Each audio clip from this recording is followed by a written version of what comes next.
एक सुबह अभी सूरज भी नहीं निकला था। एक माझी नदी के किनारे पहुंच गया। उसका पैर किसी चीज से टकराया।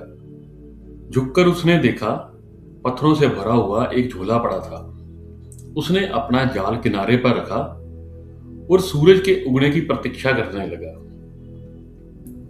जिस थैले में झोले में पत्थर पड़े थे, वह एक एक पत्थर निकालकर शांत नदी में फेंकने लगा। सुबह के सन्नाटे में उन पत्थरों के गिरने की छपाक की आवाज सुनकर फिर दूसरा पत्थर फेंकता। धीरे धीरे सुबह का सूरज निकला, रोशनी हुई। तब तक उसने झोले के सारे पत्थर फेंक दिए थे। सिर्फ एक पत्थर उसके हाथ में रह गया था। सूरज की रोशनी में देखते देखते ही जैसे उसके हृदय की धड़कन बंद हो गई, सांसें रुक गई। उसने जिन्हें पत्थर समझकर फेंक दिया था वे हीरे जवाहरात थे, लेकिन तब तक तो अंतिम हाथ में बचा हुआ टुकड़ा और वह पूरे झोले को फेंक चुका था। वह रोने लगा, चिल्लाने लगा। इतनी संपदा उसे मिल गई थी कि अनंत जन्मों के लिए काफी थी, लेकिन अंधेरे में, अज्ञान में, अपरिचित उसने उस सारी संपदा को पत्थर समझकर फेंक दिया था।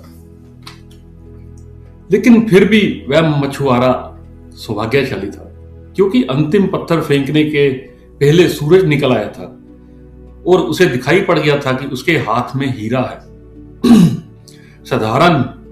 साधारणतः सभी लोग इतने सौभाग्यशाली नहीं होते। जिंदगी बीत जाती है, सूरज नहीं निकलता, सुबह नहीं होती, रोशनी नहीं आती और जीवन के हीरे हम पत्थर समझकर फेंक चुके होते हैं। जीवन एक बड़ी संपदा है, लेकिन आदमी सिवाय उसे फेंकने और गंवाने के कुछ नहीं करता। जीवन क्या है यह भी पता नहीं चल पाता, हम उसे फेंक देते हैं। जीवन में क्या छिपा है, कौन सा राज है, कौन सा रहस्य है, कौन सा स्वर्ग है, कौन सा आनंद है, कौन सी मुक्ति,